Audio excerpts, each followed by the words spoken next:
So, a couple months ago, a new crossover between Marvel and DC was announced. Deadpool/Batman and the subsequent Batman/Deadpool will release this September and November from both companies. This is incredibly exciting news since the last time the big two comic companies had a crossover was all the way back in 2003. And now 22 years later, so many things have changed, including new characters and additions to their respective universes, that I'm so excited about the different possibilities. There are so many different characters that could cross over, some obvious picks, some not so obvious, that are all just brimming with potential. So here are some DC Marvel crossovers that I want to see. Starting with probably the most obvious of all, I mean, let's be real, it's the reason you clicked on this video. Let's just get it out of the way first. Detective Chimp and Howard the Duck. Like, that would just print money. What are we waiting around for?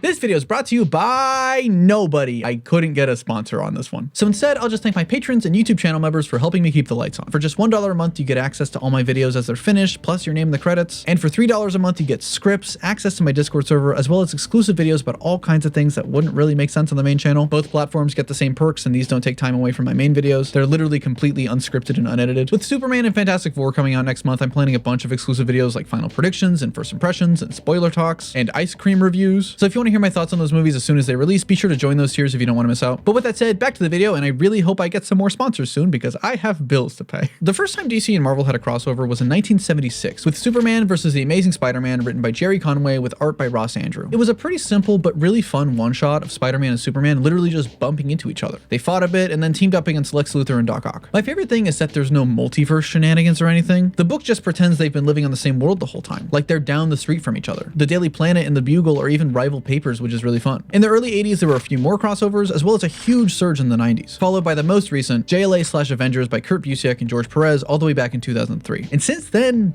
nothing. There have been some slight nods to one another over the years, like my personal favorite, when after Barry Allen died in Crisis on Infinite Earths, an unknown blonde man appeared in Quasar number 17 by Mark Gruenwald in 1990. He had no memories, the only thing he knew was that his name was something like Buried Alien, and then he won a marathon against all the other Marvel speedsters. Take that, Quicksilver. Oh, they also did something else in 1996 that was really cool, but I will get to that later. But for the large part, the big two comic companies have been on completely opposite sides of the aisle, and it's led to the impression that there's some big grand blood feud going on between everyone who works there. But the reality is the artists and writers behind these stories all know and like each other. They're all just a bunch of people making comics. And we see it with the movies too. For months there's been this narrative that Superman and Fantastic Four would eat each other up at the box office this summer, but the creative teams behind both are uplifting the other, saying that there's room for both, which is part of why the crossover announcement was super exciting. The first one shot in September by Marvel, Deadpool/Batman, is going to be written by Zeb Wells with art by Greg Capullo, and the second in November by DC, Batman/Deadpool, is going to be written by Grant Morrison with art by Dan Mora. I know hashtag Spider-Man fans hate Zeb Wells with a burning passion, but honestly, I think he's a pretty talented writer, like with his work on Hellions. I don't really like his run on Amazing Spider-Man, but I think the problems weren't really with him and more so the result of how the company's treated the character for years. But I do think it's really funny that Marvel's big heavy hitter that they're bringing for this is Zeb Wells, while DC brought in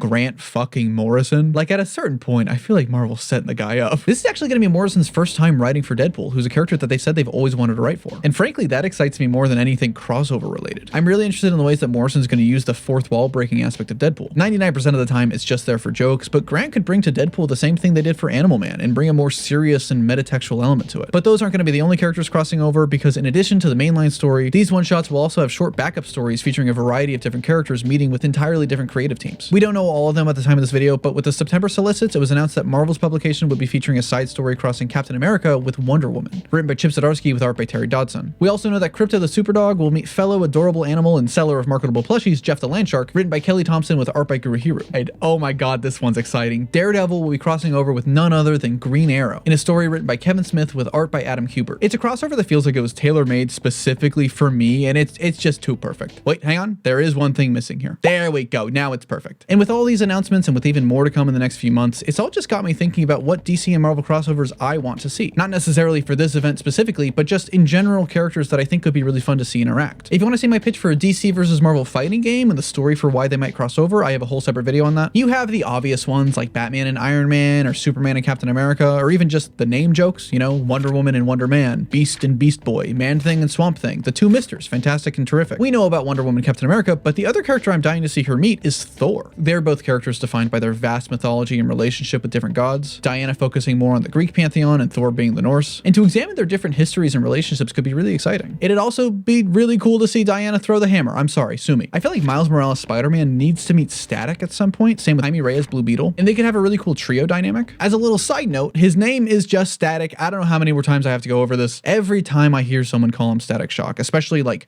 content creators, it's like a knife twisting in my stomach, I swear to God. Another crossover I'd love to see is Captain America meeting the Justice Society. You could even throw in some more classic Marvel characters from the 40s, like the Howling Commandos and the original Human Torch, to make it a true love letter and examination of that era. Also, so Steve Rogers and Jay Garrick can compare helmets. I think they could learn a lot from each other. Nightwing and Daredevil, who have a lot of similarities in both their acrobatics and their movesets, but also their luck with the ladies. This might be kind of a hot take, but I think Nightwing's been written a little bit too perfect lately, and writers could take a page from Matt Murdock's book to make his love life and relationships a little bit messier. But Nightwing fans will kill you if you say that, dude. They want him to be perfect.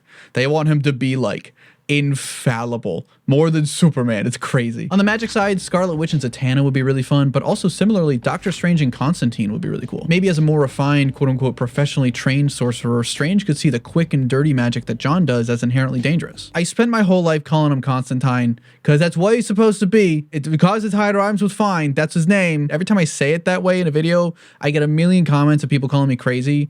So at a certain point, if you can't beat him, just join him, you know? There's also a lot of quote-unquote copycat characters on either side of the aisle, who are either direct ripoffs or just very similar coincidentally, like Green Arrow and Hawkeye, Aquaman and Namor, or Deathstroke and Deadpool. And I could just sit here and list all the obvious ones, call it a day, and watch the likes roll in. But let's be honest, that would be really boring. I know my videos aren't great, but at least they're better than that, okay? I got higher standards than that. Instead, I want to stop and think about what it is about these crossovers that makes us so excited, and more specifically, what makes a good crossover in general. To some people, it's just seeing things that they like, interacting in ways that they never could otherwise. But feel free to call me a pretentious loser, because I like my crossovers to be deeper than that. And it's why I'm so interested in the picks that were chosen for these one-shots. Like the headliners, Batman and Deadpool. You'd think that they don't have much in common, and you'd be right to think that. They very well could be just the two biggest heavy hitters from each side, but if that's the case, then why not Batman and Spider-Man, the two faces of each company, literally to a fault. Granted, they already did that in 1995, so maybe this is the next best thing. But on the other hand, I think this is a really interesting opportunity to explore the different ways each character deals with traumatic events and mental health. Both Batman and Deadpool are characters that are more or less defined by their own pain. Wade struggles constantly with depression and mental health on a daily basis, masking all that pain with jokes and humor. Meanwhile, for Bruce, it was the death of his parents and that grief that drives him, creating his mask in a literal sense. For Deadpool, the mask is one of shame, to hide his true appearance and his deeper self. But for Batman, the mask and the symbol is one of hope, to inspire not only fear in criminals, but also to show the people of Gotham that someone is looking out for them. Or maybe it's just to have the dark and broody Batman have to cope with the funny Deadpool guy. It might just be that, honestly. I think the best kind of crossover is one that does more than just, look, it's two things that are similar, but instead shows how these characters would interact on a thematic level. Aliens vs. Avengers by Jonathan Hickman and Asad Ribic is one of the best comics releasing right now. God, even the Batman Fortnite comic was genuinely really great. It had no reason to be that good. The fun and easy ones are great and all, and realistically, it's probably what'll sell the books, but I want to see matchups of characters who would have clashing ideologies, relate to each other on deeper levels than just the surface. Really use this opportunity of crossover and how much these characters have changed over the years to dive deep into what makes him special. Like Green Arrow, the obvious choice is for him and Hawkeye to meet, you know, the two archers, but thematically, Ollie has so much more potential in a story with Daredevil beyond the surface level, and that's why I'm so excited. Not to mention, Kevin Smith wrote for both characters back in the 90s and early 2000s, and that variant cover by Marco Giacchetto is a reference to this cover for Wizard magazine by Joe Quesada from 2001. And in a similar vein, I'd love to see Green Arrow meet Iron Man. The two characters have a really similar backstory, both being asshole silver spoon billionaires who reinvented themselves after a traumatic event and used their skills and resources to better the world as a superhero. They also both had a lot of their modern identities defined by Denny O'Neil, and both have goatees. That's a big one. But Oliver would fucking hate Tony Stark purely because of how much of himself he sees in him. Where Oliver's trauma radicalized him, made him abandon his life of privilege to fight for the working class, Tony's efforts became more about futurism and using that wealth for these grander, more sci-fi ideas of world betterment. And to see those two ideals clash, the big and the small, would be so fascinating. And similarly, I would love to see Superman cross paths with Frank Castle and the push and pull between kindness and punishment. The two have basically gone against characters with similar ideas like Captain America and Manchester Black, but for these two pinnacles of these ideologies to face off against each other and see what comes from it. Maybe Superman sees how truly hurt and broken Frank is and the lengths he's willing to go for justice, and he tries to help him. And Frank spends more time with Clark and starts to feel hopeful for how the world could be, only for tragedy to strike once again and the reality of the world comes crashing down on him and go back to his old ways. It could also be really fun to see the Fantastic Four end up exploring the deep reaches of space and stumble upon the new gods. Normally we'd see the characters from the Fourth World travel outwardly to Earth, but what would happen if a gang of explorers happened to suddenly stumble upon them? And not to mention they're two of Jack Kirby's most iconic and personal works. The Thing is literally based off of him. So depending on who writes it, could be a great love letter to not just those worlds, but also to the king of comics himself. And you know what? Throw a Jimmy Olsen in there while we're at it, right? Make it a whole party. I'm obviously super excited for Daredevil to meet Green Arrow, but one matchup that might kind of be cool is Daredevil with Black Canary. Not only could her canary cry just make Matt's head explode, but I think you could do something interesting with both their father figures being boxers. Maybe Ted Grant Wildcat and Battling Jack Murdoch used to be rivals way back in the day or something. Granted, Matt's dad literally never won a fight and Wildcat literally never lost a fight, so not sure how much they'd ever really cross paths, but it's the thought that counts, okay? Batman and the X-Men could be fascinating, specifically focusing on the idea of family. In the 22 years since the last DC Marvel crossover, the Bat family has become such an integral part of the Batman mythos, with Bruce taking on the role of father in a much larger capacity. And maybe you could explore something with how the X-Men are their own family, but in a more screwed up soap opera way. Are they a team or are they a family? Where does the line really get drawn on that? Not to mention, it'd be really fun to see Batman finally reunite with his mentor Cyclops. I'd love to see Spider-Man and the Question meet up and have to solve a case together, not just because of their clashing personalities, but also because the two of them were both created by Steve Ditko and originally had a lot of his Ayn Randian beliefs at their core. But over the course of their stories and with other creative teams, they were able to grow and move on from that. Or the Flash with the Hulk, not only because I think Barry Allen and Bruce Banner would have a lot in common, both scientists who had a lab accident turned them into their other half, one becoming the best version of himself while the other the worst, but also maybe a relationship between the Speed Force and the Green Door, and how Flash represents the unstoppable force while Hulk is the immovable object. I mentioned Aquaman and Namor, but I think it'll be really cool to see Aquaman and the Inhumans cross paths, and exploring the more high fantasy political clash between those two kings. Granted, that would mean Marvel would have to remember the Inhumans existed, and that's not happening anytime soon. On the topic of rip-off characters, one crossover I would love to see, but is never gonna happen, is a four-way crossover between X-Men, Doom Patrol, Fantastic Four,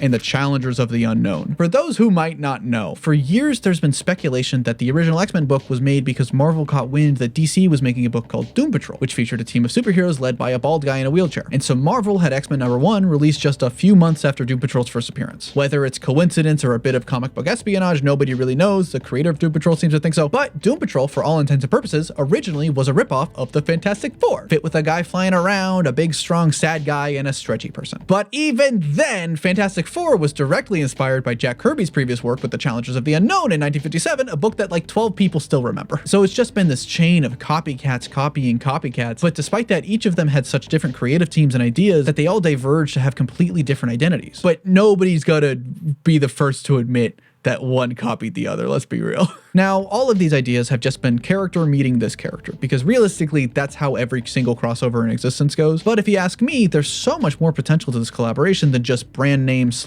other brand name. And there's nothing that demonstrates this better than Amalgam Comics. Remember earlier when I said they did something cool in 1996? Yeah, this was that. Basically, instead of just crossing over the characters like a regular team up, Marvel and DC decided to fuse their characters into entirely new ones, creating a shared alternate reality full of bizarre 90s mashups. Batman and Wolverine were merged into Darkclaw, a grim, clawed vigilante who stalked the streets of Gotham. Superman and Captain America became Super Soldier, a Kryptonian who was raised during World War II and injected with the super serum. Spider-Man and Superboy were combined into Spider-Boy, okay, well, you can't do that again, I guess. And JLX, Doctor Strange Fate, or Lobo the Duck, need I say more? It's that kind of weird out there idea that makes these sorts of things so fun. And any one of these matchups could be a great Amalgam character. And honestly, it might be worth a whole separate video on a different Amalgam idea. So let me know if you want to see that. So in that same vein, something that I would love to see is take DC's Elseworlds and Marvel's What If branding and apply that to the same mindset. Have a character from one side and throw them into the world of the other with a shared history and just ask the question,